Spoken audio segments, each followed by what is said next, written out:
Welcome to Millennial Pagan Podcast. I'm your host, Autumn Wolf. And I'm Jera Stone, and we have a returning guest. I almost said returning customer. We have J. Allen Cross back in studio with us. How you doing today? I'm doing great. Thank you both for having me back on. No, thank you for coming back. I'm super excited because your new book for us recording today is like only been out 2 or 3 days.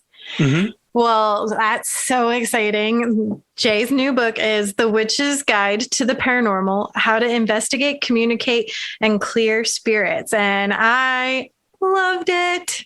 I've always been really into ghosts and the paranormal and like hauntings and stuff. I'm one of those OG like ghost hunters, watchers. And I will confess it's mostly because I just want to see the history of the locations and like what ghosts are supposedly living there. So your book came out and I love it. I'm so glad. I love that it came out too, just in time for spooky season. Yes. Mm-hmm. Ready. Yes. That way people can like devour it and be prepared and kind of have a better understanding of where they're going and what they're doing. Exactly. I want to encourage lots of spooky investigating over the next couple of months. I want people to get out there, see what they can find. Yay. I know there's a lot of hot spots out here in Arizona, especially being, you know, that land with the big hole in the ground that just goes deeper and deeper into the history of the earth. I like that. I actually have I've actually done an investigation out of the Grand Canyon years ago. And that was, it actually inspired a fan fiction of kind of a Ghostbusters style movie that I've been writing for the past 10 years. That is so cool. That's going to be... It seems a little Scooby-Doo. Oh, yeah. Yeah. Oh, yeah.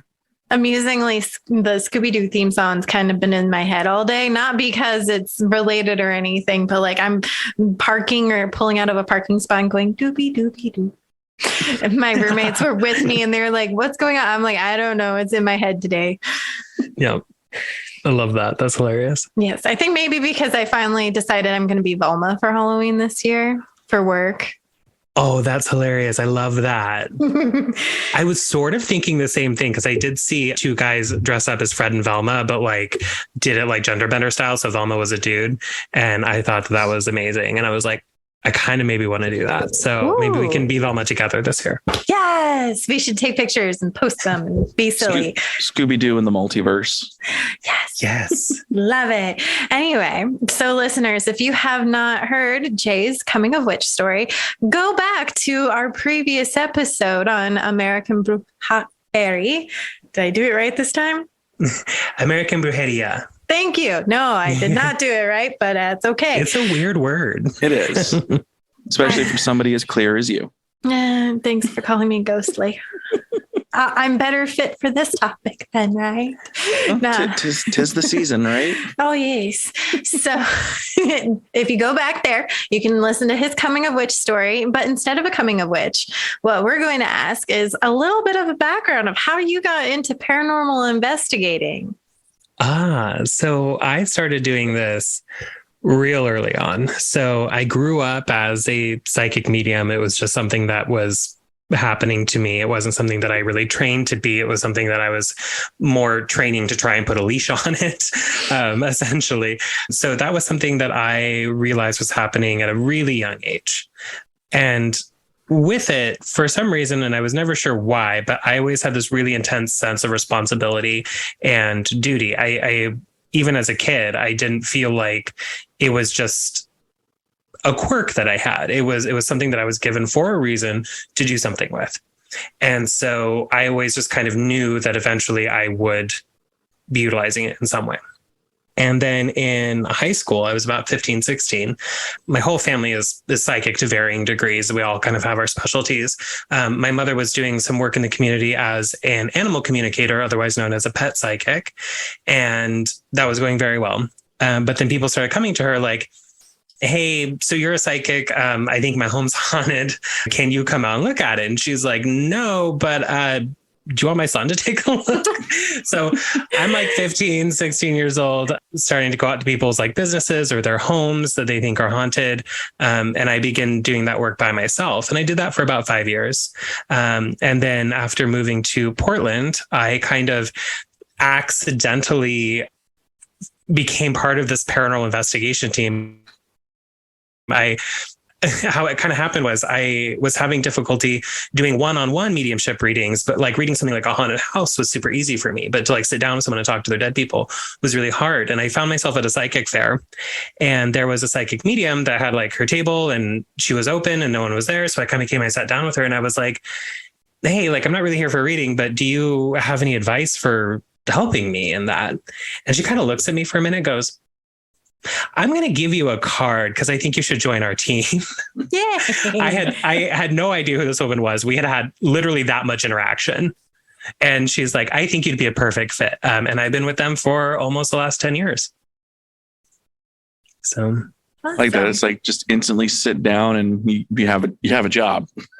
Right, exactly. And she was right. I fit in perfectly with them and I love them dearly. So how long have you been investigating with a group?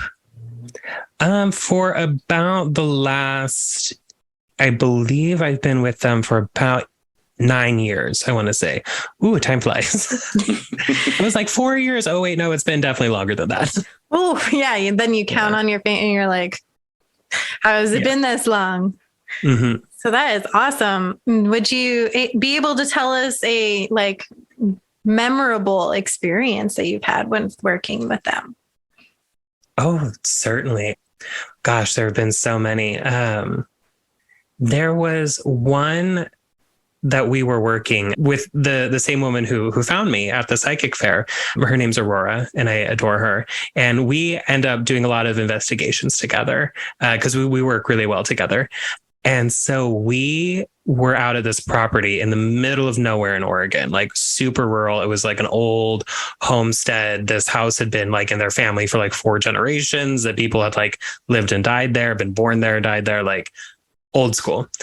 And there was this spirit there who had certain challenges, and we were trying to communicate with them and they were having kind of some difficulties. And we came to find out that they were actually buried on the property, and really their family hadn't really told anybody that they existed so much.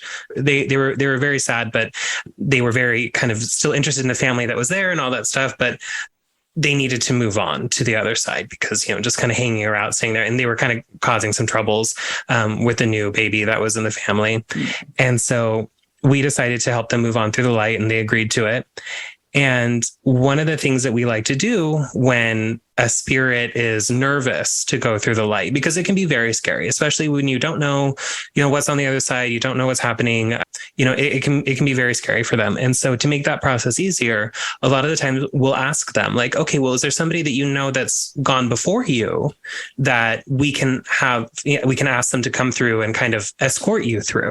Usually people come back with like, oh yeah, like my mom or my grandparent or, my husband or, whoever went before them. And this one was so funny because, we kind of asked the spirit, okay, who's on the other side that you would really like to see again, that you trust, that can take you through the light. And both of us at the same time get the same thing. And it was the first time this had ever happened, where we both saw this little black dog. Oh, I know. And I was like, I am immediately just melted into 1,000 pieces. And so we asked, we're like, okay, like, can this dog come through? And they did. And then this guy was so excited and decided to go through the light, and everything was happy and everything was joyous and wonderful. And that's something that really stuck with me because that's the first time anybody had ever said an animal. But also I had a feeling that for this person, the living people around them in their lives probably didn't always know what to do with them. And I find that animals, especially dogs, don't really judge. So I like that. Oh, I'm going to cry. That's adorable. So what would you say was like one of your first experiences that kind of gave you that nudge of saying, hey, this is kind of something I want to actively follow? Well, it kind of started, like I said, it started really early in childhood. And one of the first things that began happening for me after what I call my download, which is where I had a series of really intense migraines. And then afterwards, I began to have dreams that would come true, that were future oriented. So I told my mom at that time, I was probably like 7, I think I'm psychic. And she's like, yeah, okay. Like, my mom's pretty chill, like pretty open-minded. But she like, when you're a kid, you're like, all right, I thought I was an X-Men like, a week before. So, I mean, she's like, okay, cool. And she talked to one of her friends who's kind of like, as you would say, into this stuff. And her friend was like, actually, if he thinks he is, he probably is. And so my mom was like, okay. And so the next day, my mom comes home from work, and she worked at a hair salon at that time. And she has a magazine clipping. And I'm going to date myself here a little bit, but the magazine article was about a new show that was about to come out called Medium, that was centered around a woman named Alison Dubois, who was a real person in Arizona, who was helping police do investigative work through psychic means. She was helping them solve crimes. She came home with this article and was like, look, there are other people out there like you who have dreams, who can do this. And they're able to help people. Like, look, she's solving crimes. She's helping police. She's like, you could do that too. And then I was like, I had already known that there was something I needed to do with it. But when she handed me that, I was like, okay, there is a future here. I meant to do something with this. And so I knew I was supposed to do something. The paranormal work did come. And I have unofficially worked on some missing persons cases, which have been really, really wonderful to be a part of. That's amazing. So diving into your book, you have a whole lot of content in here. And I love that you even say, hey, this isn't supposed to be an intro to witchy book, but it is directed towards witches or people who are in the know. So most of our listeners, or I would think almost all of our listeners. So there is like a couple of basic chapters that like are things that you learn in your basic witchy book, but how they also pertain to this work. And your book, what I love about it isn't just telling you how to investigate paranormal circumstances. It's how to help and like deal with them. Like you just said, helping that one spirit pass and how to help people with these issues. I feel like a lot of the shows that we're seeing on TV, like Ghost Hunters and stuff, it's just the investigation, not the dealing with it. And in some of the cases, like, of course, the big castles and things that aren't currently occupied, or they draw people in because they're haunted, they kind of want them to stick around. But the other houses and stuff, like, yeah, they want to know what's happening, but at the same time, they want to resolve it so that they can live in their houses. And these shows aren't showing them how to resolve it, or even showing normal people, like, here's some things that you can do. Whereas you go from a very like, here's the basics, if it's not a hard thing, to if it's a really big deal of a thing, here's kind of how I could handle it. And maybe you could work up to handling that. Or here's the resources on how to do that. So that, I'm guessing that was your whole point of this book, because that's kind of, you say that in the very beginning. Yes, it was very important to me to help teach people not just to investigate, but then what do you do? How do you help? Not just kind of be like, because that was a source of frustration for me doing this work, is people would contact me from out of state or too far away for me to really get to or help.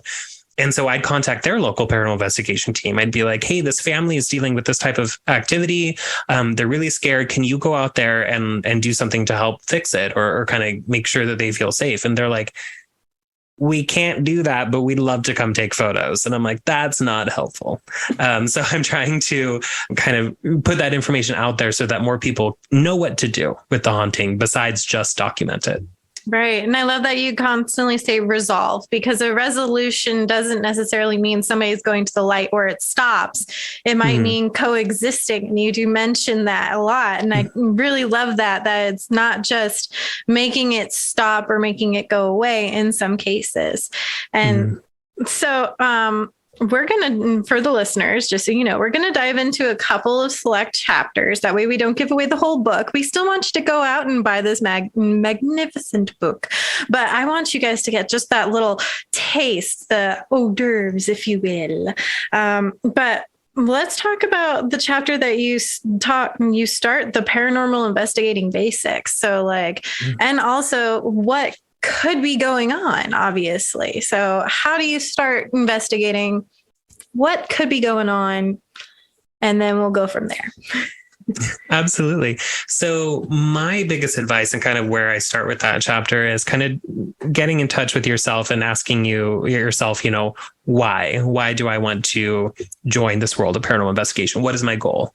Because understanding your why is really going to dictate pretty much everything from that point on out. Do you want to join paranormal investigation because you want proof of the afterlife, or do not really care so much about the evidence, but you want to help people do you want to be on TV? There's all these different reasons why people join paranormal investigation, and knowing your why is going to help kind of orient you kind of in which direction. So it's going to dictate how you investigate, where you investigate, and with who, because either if you're going to join a paranormal team or if you're going to create one, you need to make sure that all of you have the same goal. Otherwise, you're going to just be going off in different directions all the time. I was very lucky that I found a paranormal investigation team. The very first one that this woman brought me to, we all had the same goal, which was basically helping people, helping spirits. And so that was really, that's our why we're there. And then from there, what I go into in the book is how to build your own paranormal investigation team, kind of the different roles on the team as well, and why they're important. And I wanted to put that in because I get a whole lot of people contacting me that are like, well, I want to do this, but I can't get on a team. None of them are open to having investigators on. A lot of teams will either be a very specific friend group and they're not really interested in having other people, or they'll have other things. So when I first tried to join teams in Portland, a lot of them had weird things like you have to be at least 30 to be on the team or something like that. And I was 20 at the time. So people are running into that. And my response is always, well, go start your own. You can do that. And so in that chapter, I kind of walk you through kind of the anatomy of a team, as well as a lot of the different language that you're going to come in contact with for investigations. Because sometimes you get around investigators and it's a completely different, they're speaking a different language. So, the words, acronyms, things like that, ADC, which is after death communication, or EVP, which is electro voice phenomenon, all kinds of stuff. So I kind of walk you through that so you can orient yourself within the community, which is really helpful. So that was very important. I love that you talk about the different types of technology as well and describe what they do. We always see on these TV shows and such that they're using these things and they're like, this means this. And it's well, how do you get that? And when you describe what these pieces of technology actually do, oh, okay, it doesn't sound or look so junk sciencey when you're watching it happen. That makes more sense, and why and how to get the gauge or the range or even your starting point from there on. So that is, even if you don't want to do any of the paranormal investigation, if you just want to have a better understanding of how it works, I still say get this book 100%. And I'm going to say that 100 times. I'm sorry, guys. This, I've been so excited since he teased this book that he was going to have it out. And I was just So it's wonderful. Yes. Yeah. And then from what I've read, a lot of those team roles can cross over. One person can be multiple things at once and still be active and not overly too much, or you can even have one person in each role. What roles do you normally play in your group?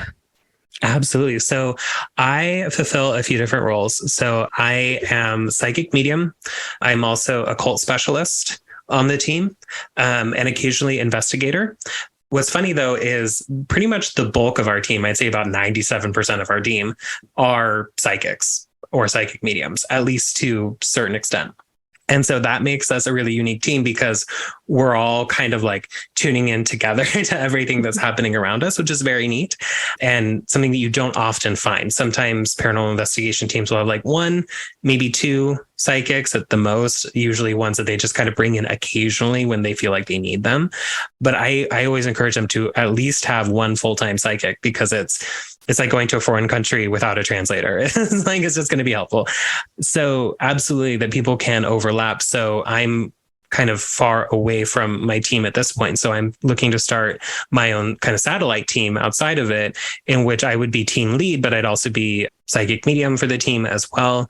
Or like our case manager on the team is also one of our investigators.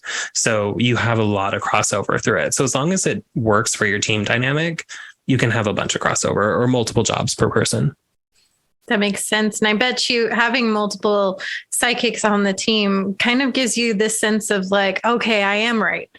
Like when when you guys all have the same sense, it kind of, it just makes you feel more comfortable because it's like, okay, I'm hearing the same thing or I'm seeing the same thing. And it's probably very like calming for that. It is very validating when everyone gets the same thing. Validating. That's the word I couldn't find. Yeah. Yes.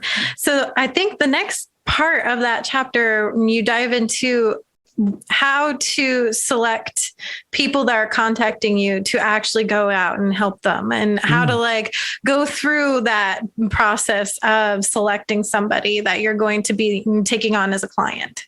Mm-hmm. Absolutely. And that can be a difficult process because when you do something like paranormal investigation or, I mean, anything that's sort of like, you know, witchy or, you know, out there like that, or if you're doing like UFOs or any of those things, you're going to attract a lot of different people. And some of them are very stable individuals and some of them are not. And so you will occasionally get emails or things like that that are like, hey, there are a bunch of aliens in my closet and they really want my spaghetti. And it's like, okay, like I can't. Spaghetti. Right. I can't do anything like that. So it's kind of a hard subject to talk about, but I think it's important because we do run into a whole lot of people with mental illness who think that they have hauntings. And that can be very tricky to try and navigate of, you know, where do we actually have a case or where should we step in versus where we shouldn't? And what is the scope of our practice? You know, are we going to cause harm if we actually step into this? So it's something that people who are coming into this work need to be kind of prepared for a little bit, but also have compassion for, and also kind of have a sense of what to do. Maybe if you need to provide them with some resources, you can. If you need to contact somebody, depending on what they're sending in their, you know, email or their first contact, definitely do that if you need to or if you can. But it's something that you need to kind of filter through. At the same time, you also need to filter through what you are capable of handling in the paranormal sense. So if you've just begun and this is your first case and someone comes at you like, we have like a straight up like possession situation here with the crosses on the walls turning upside down and like 2 people have died, like, you know, maybe we don't take this one. Maybe we refer you to somebody else because it's really, really important, whether it is someone that you're speaking with who is having a mental health crisis or if they're having a big paranormal crisis, to be very honest with yourself about what you are capable of handling and not necessarily having shame in that, but being honest with yourself, because that's going to be very important to not only keep you safe, but to keep them safe as well. Yeah, I know that in a lot of spaces, there's a lot of misconceptions about, you know, having this kind of a team doing exorcisms, and it's 2 completely different realms to do an investigation and to do an exorcism. And I think that's definitely something where a clear line does need to be drawn. Absolutely. Yeah. And people don't realize too that like when we're talking about like the kind of traditional, like, you know, Catholic exorcism situation, even the church doesn't just willy-nilly go out and do exorcisms. You have to, first of all, provide proof that they need it. And then often they need to be analyzed by a psychologist as well. There's a lot of different layers you have to go through before the church it sanctions an exorcism. So a lot of times people, you know, from the movies think that, oh yeah, the Catholics, they're just sending out people randomly and just, you know, in the past that has been a thing. But these days getting an exorcism is actually very difficult, and it actually requires a lot of like psychological attention, things like that, before they'll give you the green flag for that. I will say that one of the most accurate representations of that I've seen in media is actually the Conjuring series. Mm-hmm. Yeah. Where, they're not very willy-nilly with sending people out to do these exorcisms or to do this type of thing. Mm-hmm. And I mean, I'm nowhere near a professional investigator. I've been a part of a couple different investigations. I've been a part of a couple of exorcisms. Mm-hmm.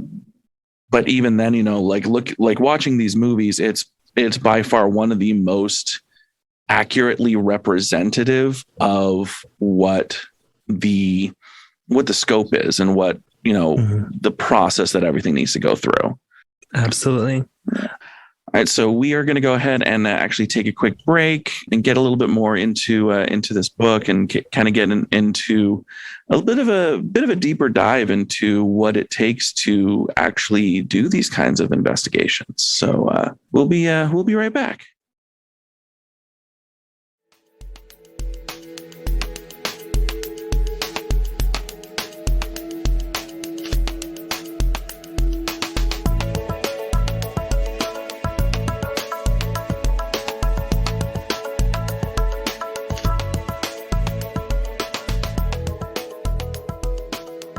All right, we are back with J. Allen Cross talking about witchy paranormal investigating.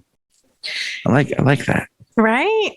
Well, Jay, I think we've kind of gotten to the how to become a paranormal investigator, how to select clients. How about we go ahead and move on to what could be happening in a home? All kinds of stuff. Let me tell you, if there is one thing that doing this paranormal work has taught me is that the truth is always stranger than fiction. Like, the scary movies and stuff, they may have great special effects, but what's actually going on is always a lot weirder. But what I've found through both my experience and my research is that pretty much all hauntings can be broken down into 4 different categories. So we have a residual haunting. We have an earthbound human spirit haunting, a poltergeist, and an inhuman entity haunting is your 4th one. And these are interesting because out of these 4, only 2 of them actually have spirits that are involved. So your residual haunting is actually a memory that gets trapped in a space, essentially. And a poltergeist, a lot of people, for understandable reasons, often believe that a poltergeist is a human spirit generally that is angry or mischievous in some way that's causing problems. But what we've actually come to find is that poltergeist phenomenon is actually caused by living human people like you and I, who are throwing off massive amounts of energy. And what we call this is unintentional PK activity or psychokinetic activity. So people who meet a certain criteria a lot of the time, usually these people are very bright. Usually these people are very young, generally going through adolescence at about the time when they're creating poltergeist activity. And they're under pressure a lot of the time as well. So either they're under a lot of academic pressure from their family, or maybe there's some big emotional disruption, like a divorce happening, that causes these individuals to throw off a great deal of energy that has to go somewhere. And that's when you get this strange, nonsensical activity, like things just stacking themselves, or sometimes even like indoor weather events. Or one of the most famous, we were talking about The Conjuring earlier, one of the most famous poltergeists ever recorded was the Enfield case around this little girl named Janet. And one of the things that they would notice happening is marbles that did not belong to anybody in the family would just appear, just shooting across the room at high speeds. And they would often be described as being hot to the touch. And when they would hit the ground, they wouldn't bounce. They would just stick. Wow. And just stay put, just weird stuff. So poltergeists are very strange. And I do find as well, whether the person is a young person or a fully grown adult, will change what kind of activity you get. When it's with children, they tend to be very playful. They tend to do things like scrawl rude words on the walls using ketchup, things like that. They tend to be very mischievous. When they are caused by adults, though, who are often going through, if an adult is going to cause poltergeist activity, they're usually going through something very intense. And so poltergeist activity from adults will often be a lot scarier, a lot more sinister. but also whole groups of people can create this as well. So one of the cases we were working on was about 5 different people who were all related and living in the same house together. And I'm sitting on a couch across from them, and they're trying to describe to me what's going on, but none of them can get out more than a couple of sentences before someone jumps in and is like, no, that's not how that happened, blah, blah, blah. And then suddenly they're all squawking and bickering and then yelling at each other. And we're sitting there in their living room looking at these people like, what are you doing? No wonder you're having problems, because they're generating all this energy that has to go somewhere. And they had very intense activity in that home. So poltergeist stuff will kind of be created by that. And then, of course, you have earthbound human spirit, which is, your run-of-the-mill ghost, a human who has died but not crossed over. And then your inhuman spirit entity is a very broad category. When people hear inhuman spirit, they immediately go to like demons and evil things and scary things. But also in this category is things like fairies, earth spirits or land spirits that are around. And so it's a very wide category that isn't all scary. Though, let me tell you, land and forest spirits can be very scary when you anger them.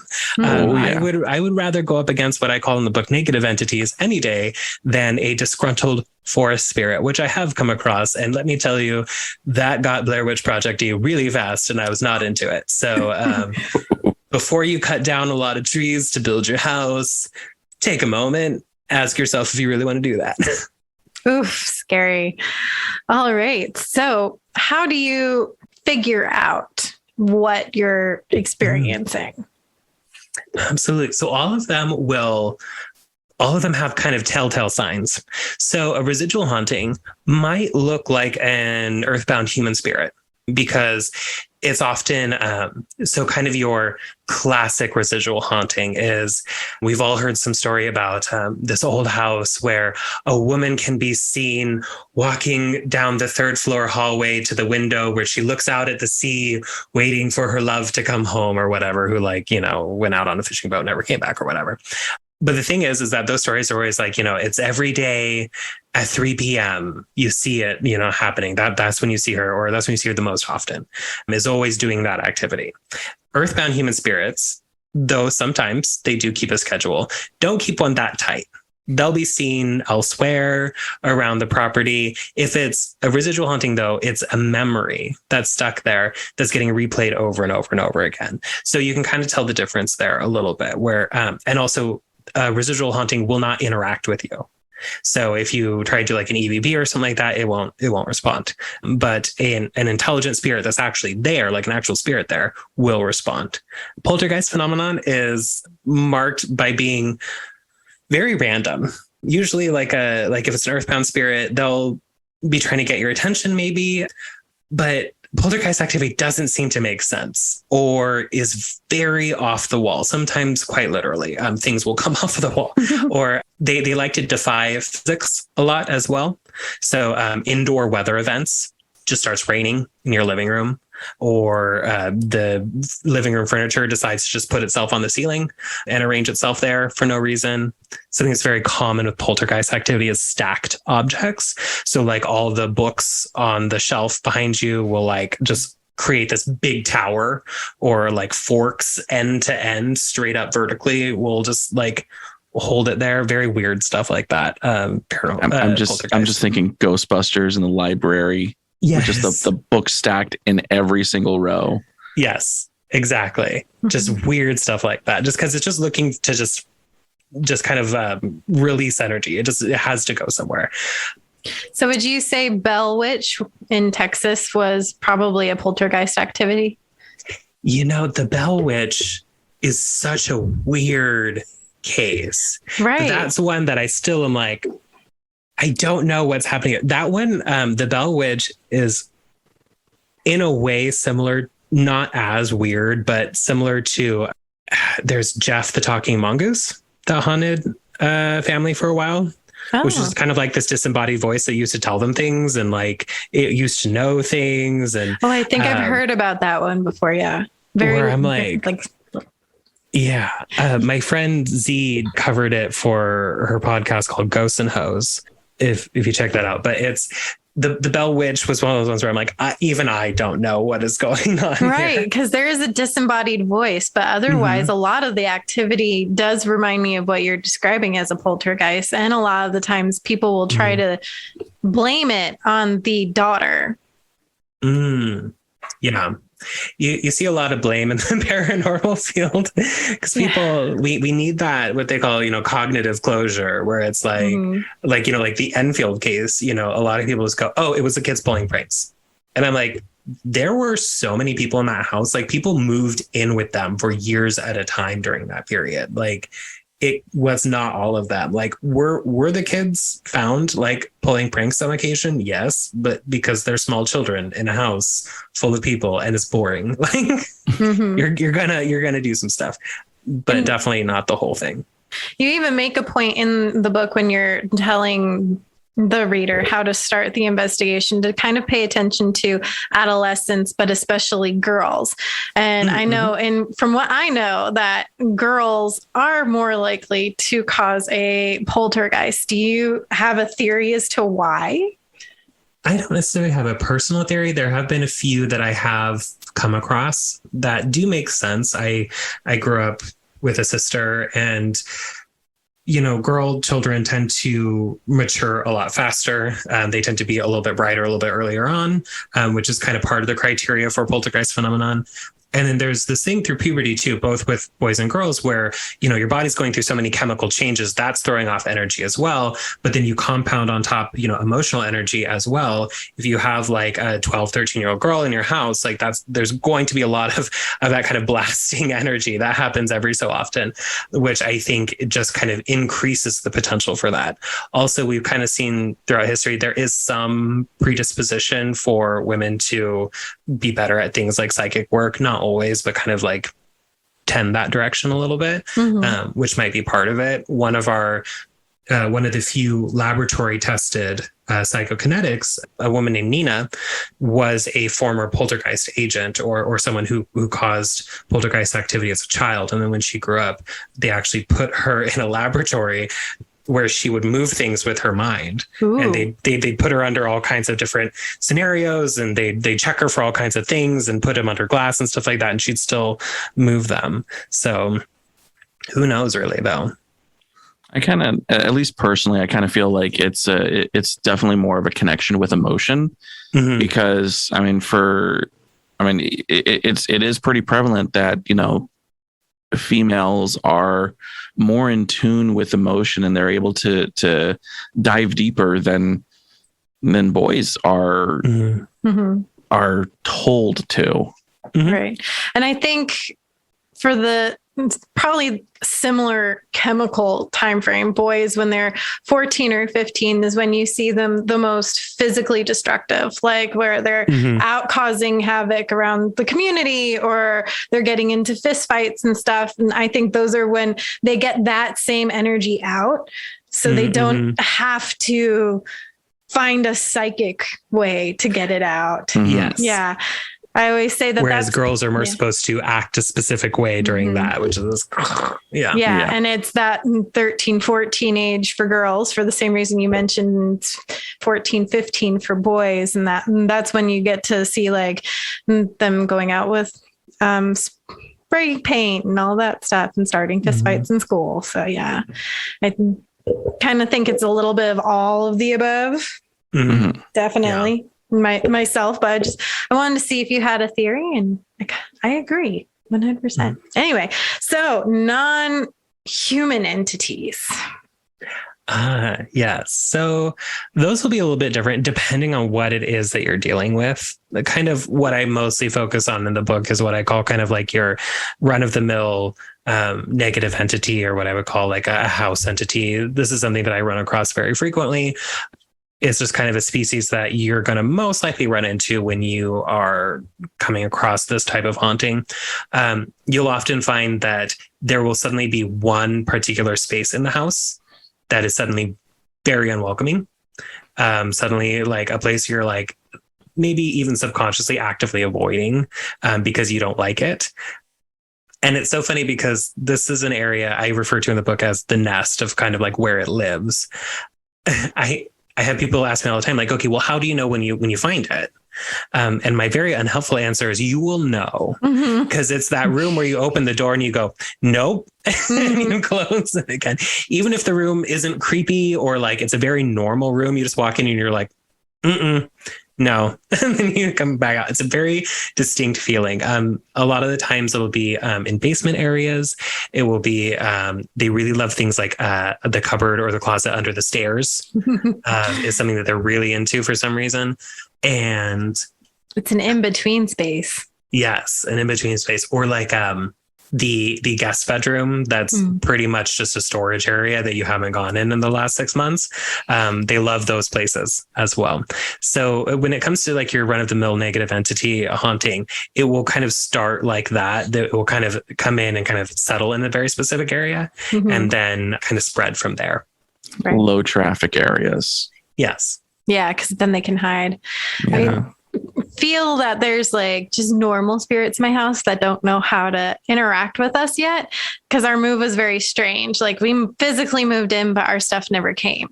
So like we didn't fill the house very quickly. And now that we're getting to the point where we are walking into a lot more of those spaces, it's kind of forcing them to go, okay, now we have to get to know you. They're not afraid. I never get the sense that they're afraid of us or they don't like us. It's more like, you're weird, so I can hang out in here. So I'm going to hang out in here. Like, and now, I guess you live here now. So. Yeah. It's like, oh, okay. Yeah. And it's none of it, I would say, is a ghost. I think it's more like just what you normally have in your land or in the house and stuff like that. Like your regular, like house fairies and things like that. And they're just like, we'll go hide over here, up here, down there in this space. And now they're like, oh, you're moving around in here now. All right, we'll get to know you, I guess. Yeah, they're still hanging. They're still hanging out in their spots. Like, they're like, "Are you sure you want that color couch?" Yeah, you know. That pattern does not go well with this coloring on the carpet. Right.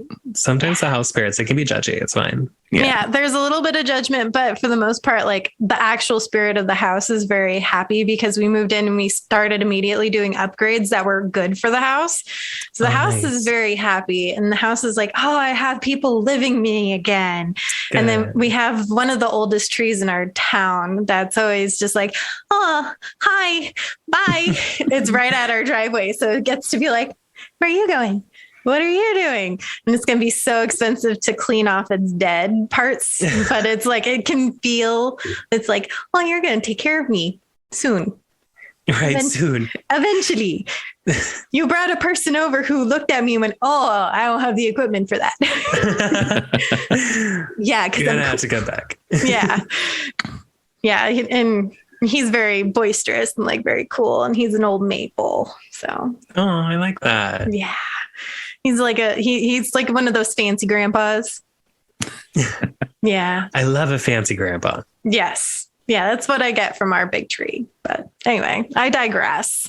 Non-human entities. So let me see. I mentioned that you do kind of give people an idea of how to start. So you walk into a house, you know that there's these 4 different types of things that could be going on. How do you figure out when you're in this space, other than what you've already described, like what is your method? What do you do?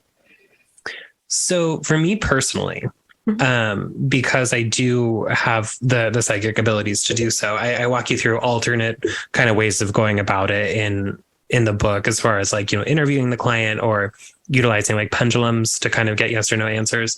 But for me personally, I do the whole thing from showing up to their house to identifying it, fixing it, and leaving within about 4 hours. I like to kind of make that be the cutoff. Essentially what I do is I show up, I have a brief conversation with the people that are there. I often send them stuff ahead of time that's like, I talk about this in the book too, that's like, hey, don't have 72 people there when I show up, because when they hear paranormal investigators are coming, they tend to, it draws a little bit of a crowd.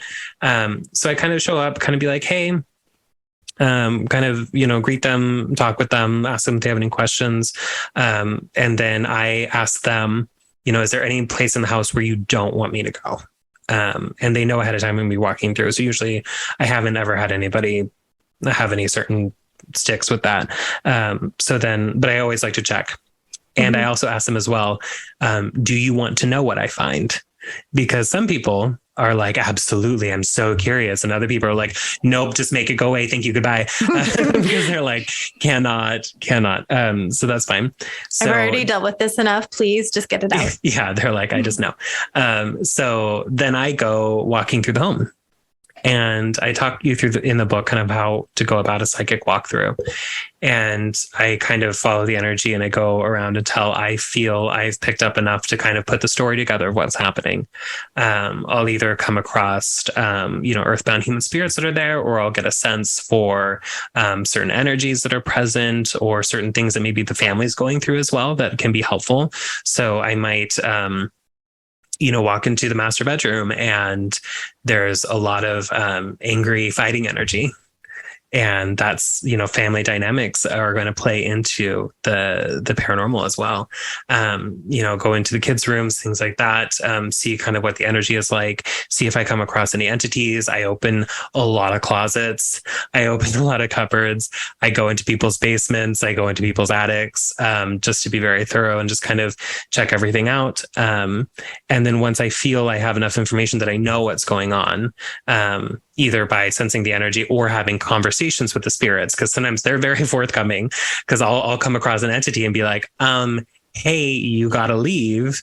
You're not supposed to be here. And they'll be like, no, they invited me and told me I could stay.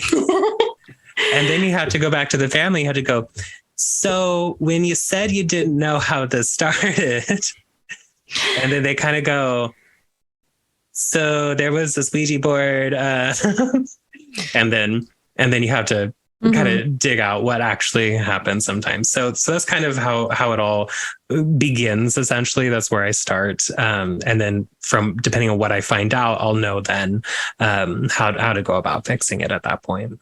Right.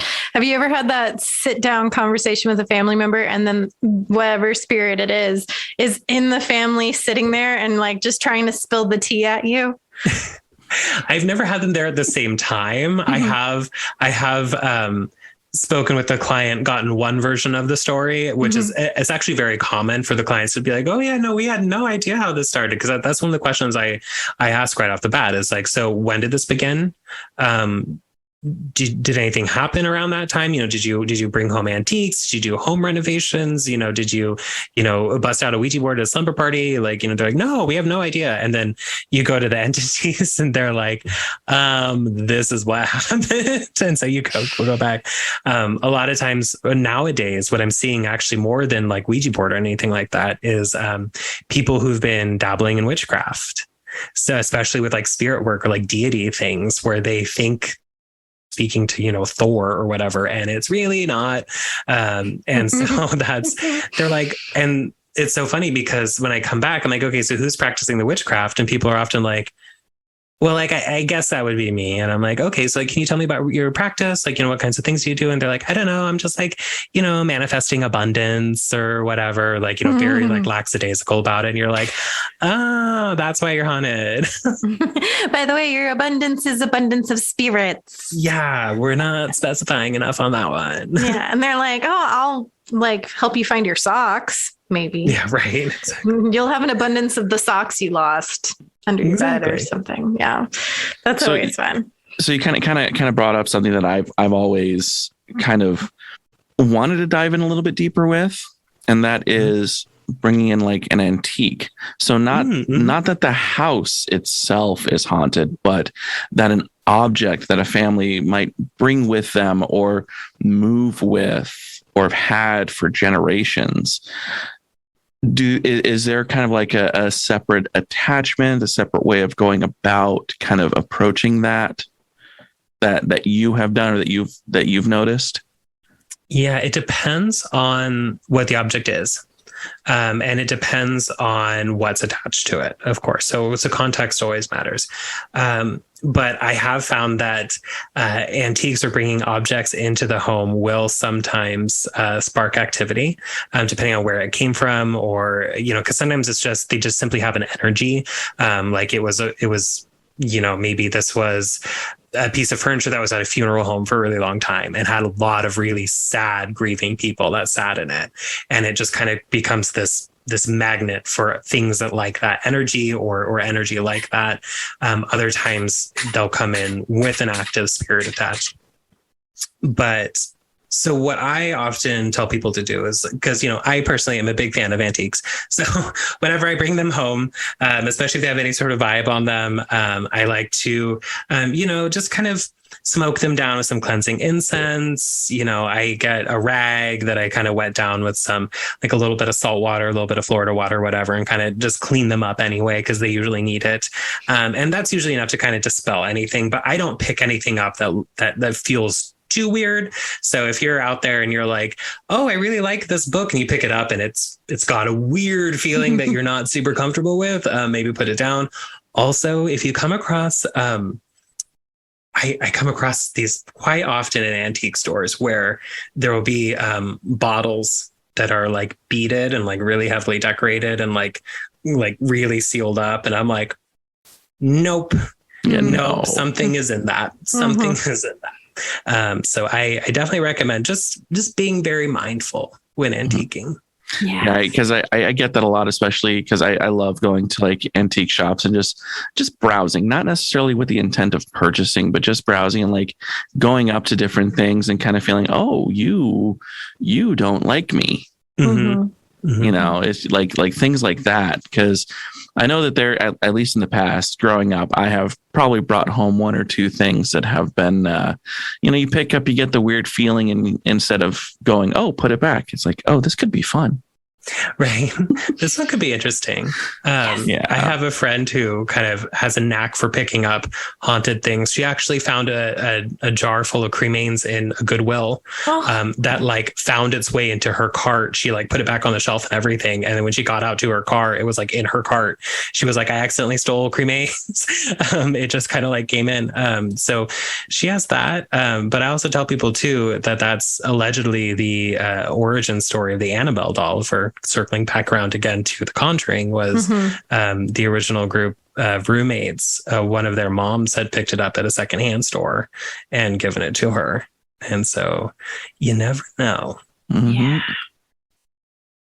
All right, Jay, I think our last topic that we wanted to talk about was your chapter on portals and doorways and highways, mostly because I think, to me, I always thought that these were very rare.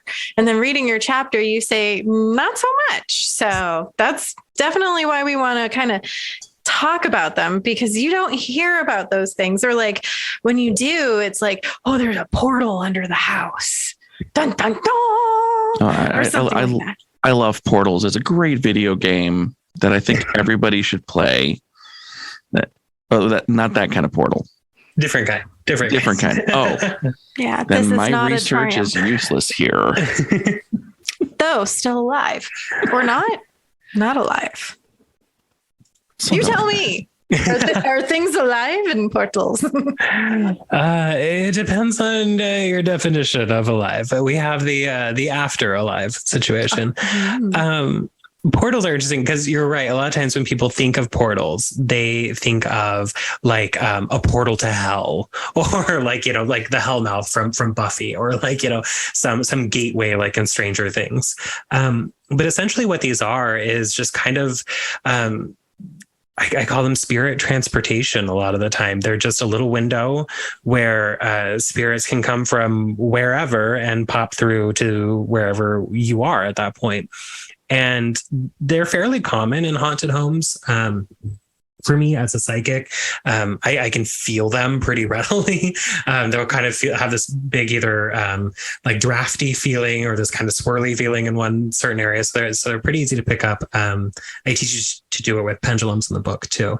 But essentially what you have is a portal that will they'll be kind of like one of three kinds, where they'll either be pointing out of the home, or they'll be pointing into the home, or they'll go both directions. And different ones will cause different activities. So especially one where stuff is pouring into the home, you'll have a haunting that's very very erratic and changes a lot. So like for like a couple of days, it'll be like a woman in white or whatever, and then she'll be gone. But then there will be like an old man, and he'll stay for a little bit. But then weird, little leprechaun things will be there.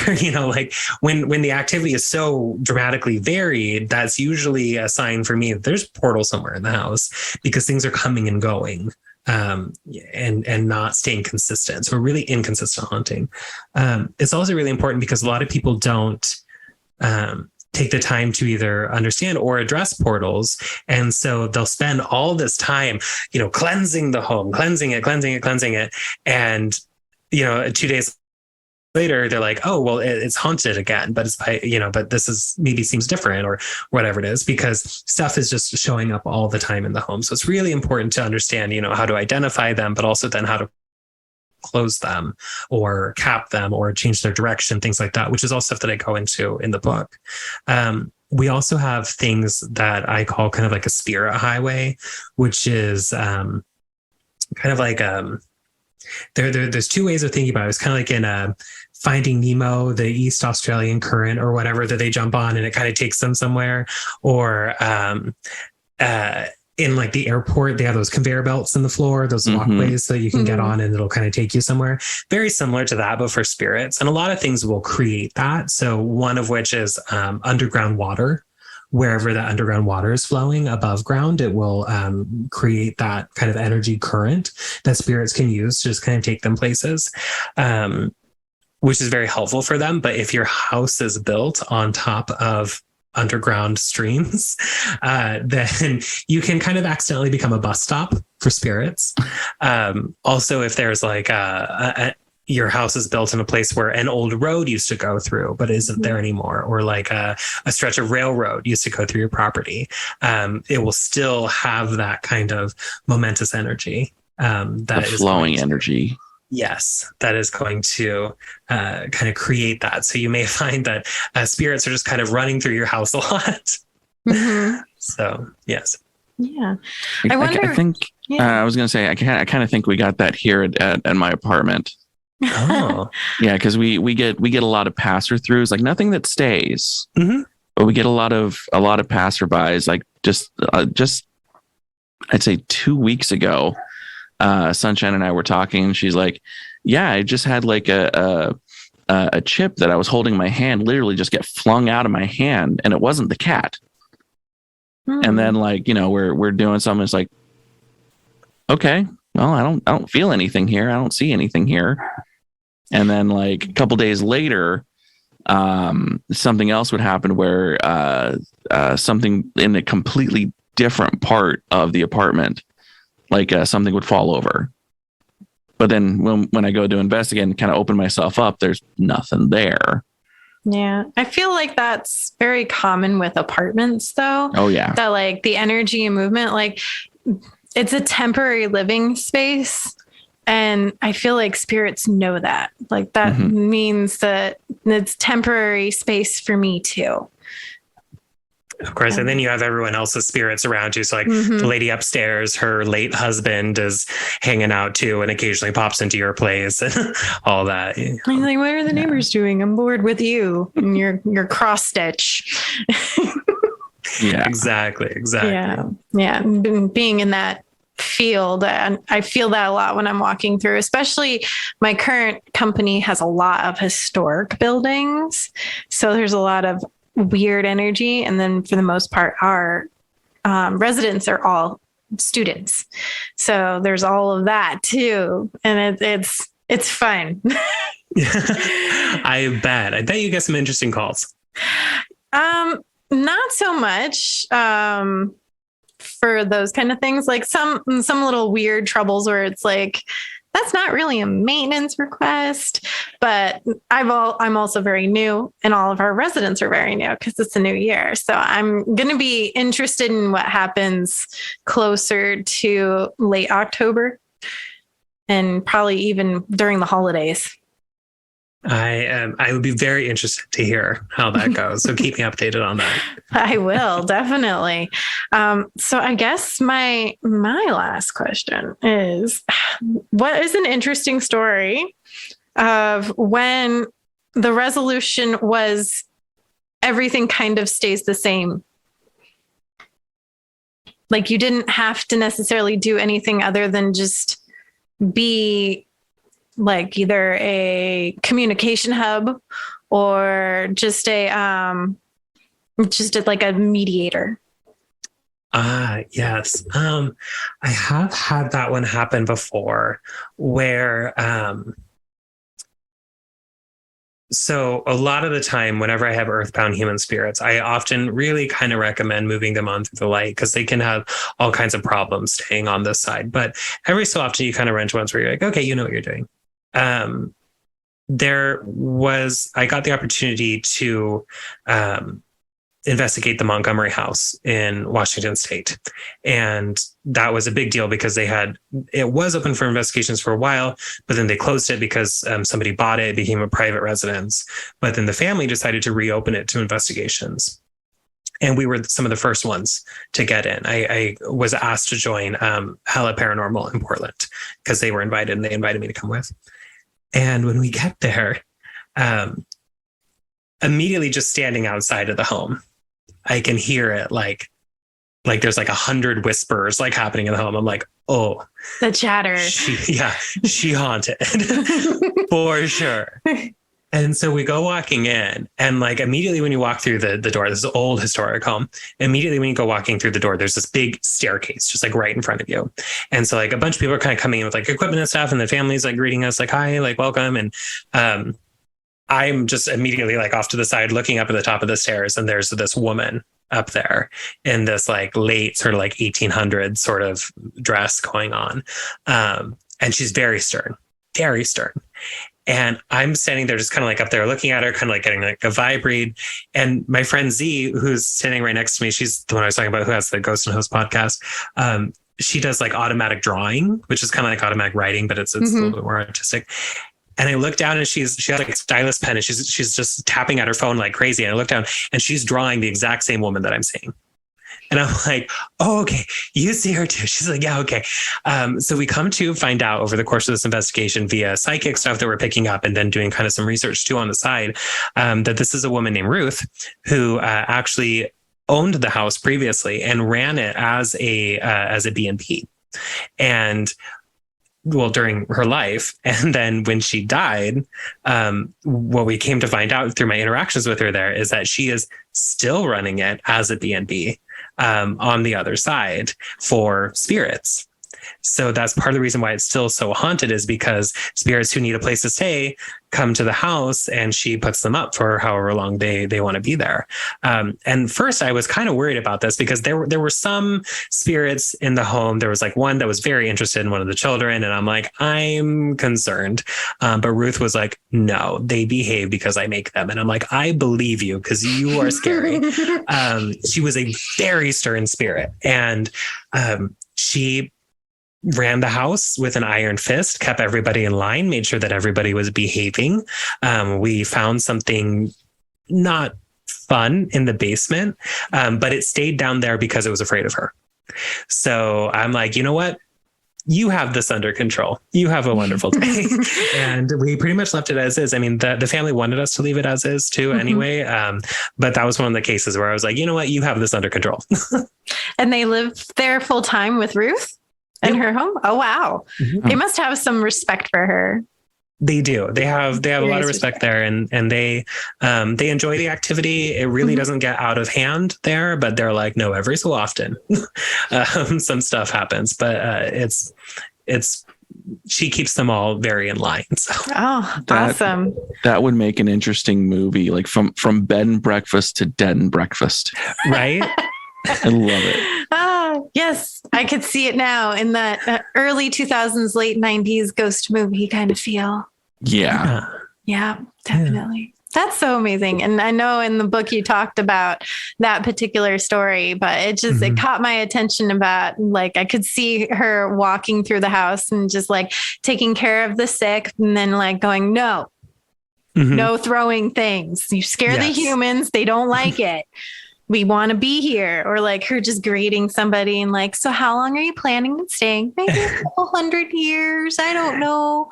Okay, that's fine. All right. Or somebody's bad enough. She's like, out of my house. Right. And I followed her all through, and she's going from room to room, like fluffing pillows and doing stuff and making sure that everything's in order. And I'm like, all right. Okay. Yeah. If she's happy. You did mention at one point that she doesn't look ragged for being earthbound. Is that a normal thing, that sometimes the spirits start like looking ragged? Yeah. So I like to say that all things on this side of the light decay. So spirits are supposed to pass on to the other side. If they stay here, they're subject to all kinds of stuff. They, they can pick up like parasites. They can go through kind of what I call the madness a little bit, where they can kind of go a little off, and then it kind of spirals, and then they can kind of lose themselves and lose their humanity a bit. Certain things will aggravate that or slow it down. So one of the things that will really slow that down is having a purpose, having a job, having something to do. And Ruth very much had something to do.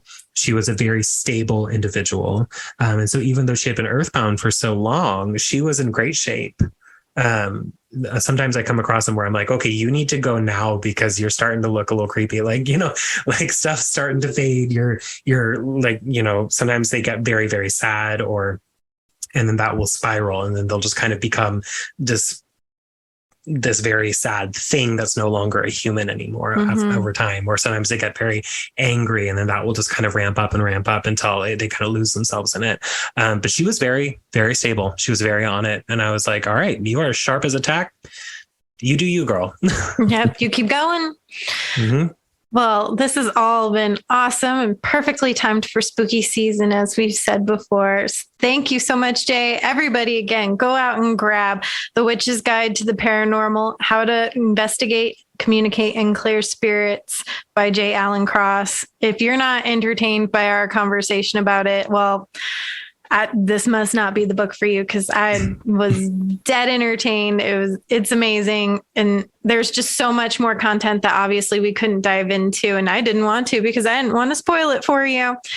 So go ahead and grab that book. And Jay, is there anything that is coming up that you can tell us about, or anywhere where people can get in touch with you if they have any questions? I am doing a workshop through Coffee and Cauldrons podcast, their Patreon, near the end of October. So definitely check that out. And I will be also doing another workshop, a different one on creating relationships with the dead through Seagrape Apothecary, which also will have online ticket sales as well. And that will also be towards the end of October as well. So I have those things coming up. Of course, buy my book, and you can find me on the Instagrams. I am at Oregon Wood Witch. So you can find me there, hang out, and we can be spooky together. Yay. And Jera, where can we find you? Of course, I'm on the Instagram under AKA Hagrid Cosplay, underscores between AKA underscore Hagrid underscore cosplay. And of course, I'm also on TikTok, AZ Silent Bob, the only one there. So feel free to look me up. And so I got those still going for me, which is always fun. Yeah, and it seems like there's a lot less underscores with Hagrid. A little bit. Yeah. Yeah. But it's easier to find. It is. And what about you, Autumn? Where can we find you? Well, listeners, I haven't really touched my blog for a while, but if you want to go ahead and read my old content, there is some important stuff there. It is on WordPress at Iron Wolf Circle, and you can find me on Facebook at Autumn Wolf, and you can find the pod at Facebook and Instagram as Millennial Pagan Podcast or Pagan Pod. So again, from all of us here at Millennial Pagan Podcast, merry meet, merry part, and merry meet again. You did that on purpose. I did. Yeah. Spoiler alert.